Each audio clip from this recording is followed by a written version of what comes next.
So, what I wanted to talk about was uh, there was this YouTube video I ran across, and I think it was titled, "What is Reality?" I want to tell you about the universe. What it is, how it came to be, what its building blocks are. But what it was doing was just to talk about modern physicists trying to come up with ultimately a theory that could sufficiently unify the relativistic theory with quantum theory, because relativity, that's something with that Einstein is largely credited with, and that is what's credited with like ideas of the speed of light. That's the fastest possible movement that can occur. Also, so that's one thing. The other one is quantum mechanics, which uh, basically just it's a description that our reality, ultimately, as you go look at it deeper and deeper, it is broken down into um, quantum. Or another way I think the video describes it is, it's like if you were to take a magnifying glass and look at something closer and closer, you're going to find the pixels. I mean, you look at let's say we're focusing on my hand with a microscope. Um, you go deeper and deeper, you'll see the cells. You'll see the molecules that make up the cells. So now we're starting to quantize it. So you see individual things. But if you look inside the molecules, you see the atoms. And if you look inside the atoms, you'll start to see evidence of smaller particles, electrons, protons, neutrons. But then there's even yet smaller things. And in physics, we have been able to, we see things either as a wave or a particle. That all things in physics, all matter, all energy can be viewed as a wave or a particle, but not both simultaneously. And however it occurs depends upon how you.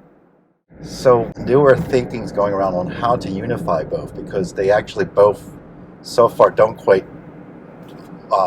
they can't both simultaneously uh, operate. Especially, I think they said where they don't quite um, operate together is when you get to areas like the black hole. The black holes have been observed um, in the universe. So this theory is trying to unify that, and one of the things they talked about was it talked about that scientists now, or physicists, theoretical physicists, are breaking down that all of reality can be broken down into these tetrahedrons. The tetrahedrons are like well, one, two, three, four-sided triangular pyramid, um, and the length of each of the sides is one Planck length, and all reality can be decomposed into these tetrahedrons. And these tetrahedrons, they can only occupy certain finite states back and forth. And each time they move, they have consequences on how the rest of the tetrahedrons move. So every state of reality that we see, all its complexity and how it behaves, it is a direct act of any one of these tetrahedrons moving back and forth. But then it moves on to this question of who moves them. In other words, who actually controls the reality. And that's when it introduces the idea that all the other theories, quantum theory and relativity, uh, did not include this concept of consciousness. And so consciousness is this element of almost like this outside force that has control of these tetrahedrons, and then the outside force moves it. Consciousness relates deeply to physics in ways not yet fully understood. In fact, consciousness is kind of like one of the least understood things in all of science. Nobody knows exactly what it is. Weird, right? It's interesting in this video, the scientist describes that, yes, and now what we see is there's this need of this consciousness. And this is when we reach this crossroad of in embracing the concept of a greater consciousness being a God, the universe as a whole. And he hesitates. A universal collective consciousness is one answer, but that sounds New Age and religious. Because he says, if I just use the word global consciousness, then it's going to sound like religious or New Agey, and I don't want to do that. Like, it's a bad taste. It's just so primarily because it was a bad taste.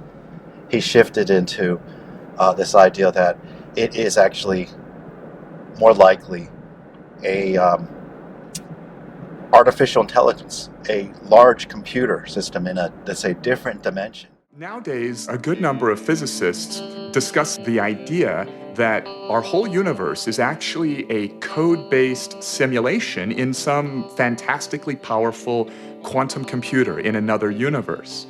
Now, if true, then by the same logic, that other universe, where the computer running the simulation of our universe would also supposedly be a simulation in another universe. So the idea is a little shaky, but it's being discussed seriously by a lot of credible people. And at least that's his best concept so far. And then, because he hesitates to use or enter anything that sounds New Agey or religious, and I think I understand his point, because I think he imagines it that it's when we do that, we have a tendency to make it anthropomorphic. Like, we visualize a god as some large man-like, woman-like, some human-like creature out there above the clouds. And so he wanted to avoid that, but still, if you settle on a computer, that's almost a bit like anthropomorphic.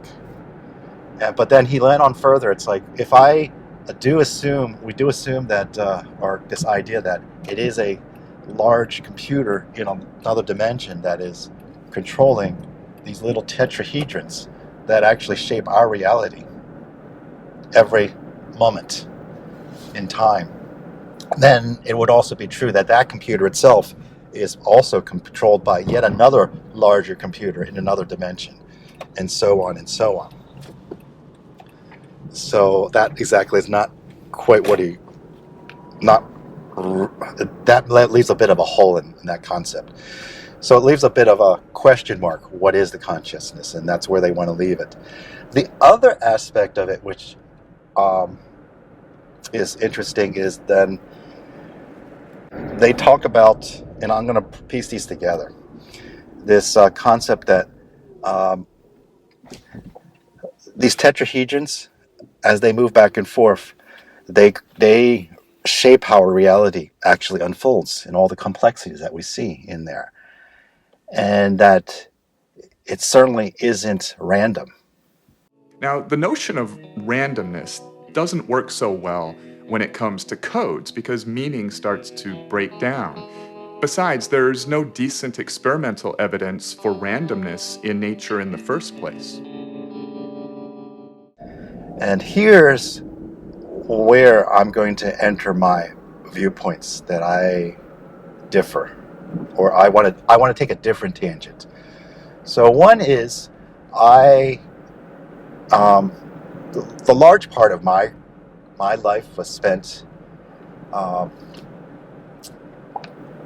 even before I became an electrical engineer. Went to college and studied electrical engineering. Got my PhD and master's in not my PhD, my bachelor's and master's in electrical engineering. And a lot of, even before I even went to college, I was one of these nerdy geeks that got into digital electronics before there was actually a personal computer in existence. And what I started to learn at that point was the concept, which this is what always fascinated me. And I so appreciate that I got this hands-on experience of digital electronics, that what amazed me was digital electronics resolved down at the most basic level, the most quantized level in digital electronics, are just on and off states, ones and zeros. And so in this world, what it's rather, I don't know, because I almost want to say what could be more simple than ones and zeros, but maybe there's something even simpler than that. But pretty simple, the idea of on or off, heads or tails. From digital electronics, you're able to create things that seem quite intelligent, because from the simple state of ones and zeros, you can represent lots of complexity as long as you have an interpretation of all these in sequence. So what I actually, this is actually when I was about 12 years old, when I was doing these experiments, I started to understand, or I at least had this concept, that this world, this universe, could very well, like, we see lots of random events. It's like a leaf drops, the wind blows, I breathe and in, a bug flies, something falls. So if we see those are just individual simplistic events, like individual binary numbers, just 1, 0, turn off the switch, raindrop is in the air, raindrop falls.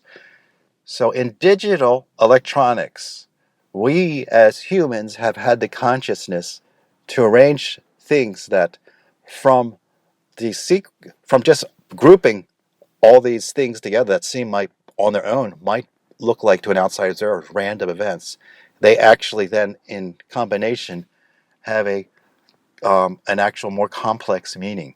So in this universe outside, you see arbitrary, in some cases many arbitrary simplistic events, all in, if you look at them in isolation.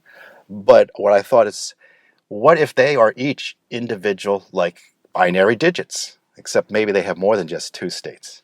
But in sequence, they encode something that's more complex in there. And so this then allows the concept of, instead of going outside this world and looking for an outside external intelligence to come back and turn on and off our things, make the leaf fall or not. Instead, let these things randomly, and I put random in quotes, randomly just do their thing. And by the virtue of their randomness, they together, in various forms, they actually are the actual thinking and the consciousness of the entire universe as a whole. It's like everything that's, if we look at it on an individual level, just seems like arbitrary. That arbitrary thing, it's like the individual, we are the individual neurons just firing back and forth. And I would actually prefer, instead of going to like thinking of a supercomputer outside, think of it as we are the individual neurons, the brain, just firing off in different ways. Except maybe me as a whole is not quite as simplistic as a single individual neural cell, but it may be all my cells together inside, how they move, how they organize. They all together, in collection, make me this more complex consciousness of there. So that's one thing. So I want to kind of put forth the idea that we don't need to go outside to this artificial intelligence computer outside this our existence to explain us and how things move. We can just allow things just to be as they are, with seemingly randomness. That seemingly randomness is actually a complex intelligence occurring. Now let me go forward. One more thing. The idea of randomness. There's a concept that initially we think randomness, oh, that means it's just meaningless. And here's the interesting, when I was in electrical engineering, there's a concept called information theory. And what information theory describes is that there's a interesting thing about, so when they talk about noise is basically randomness. Like when you're listening to a white noise, it's on a sonic level, it's just very random.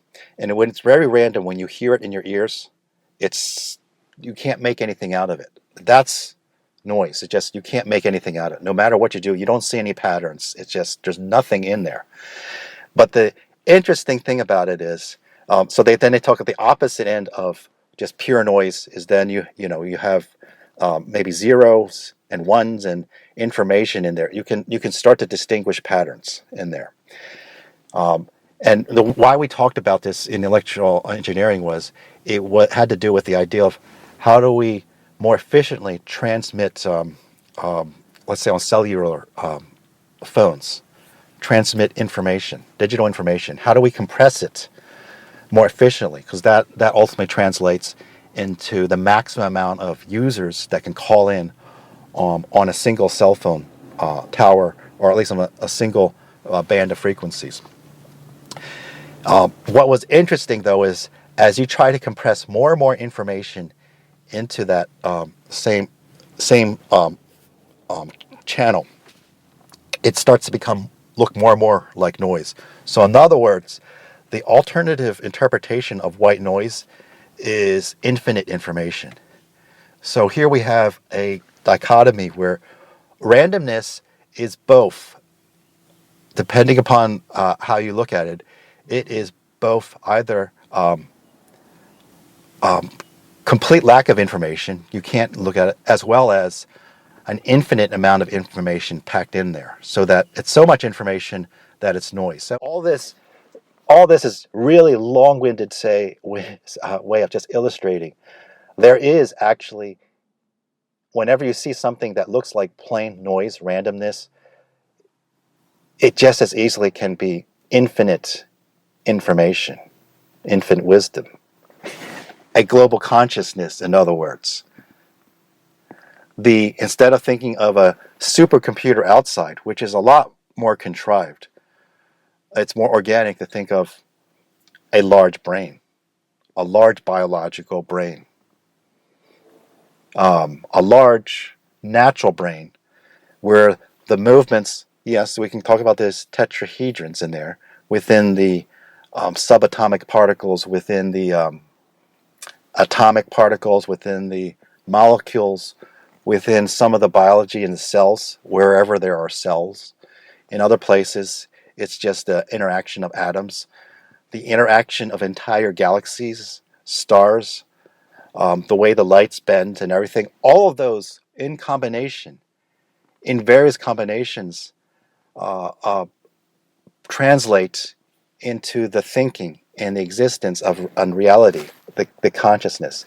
And we as individuals, the way we are part of that consciousness, the way we look at things, interpret it, we decide by our observation, arbitrarily, well, can we say arbitrary or randomly? In other words, random, arbitrary is also infinite intelligence. See these things in various orders, and we interpret.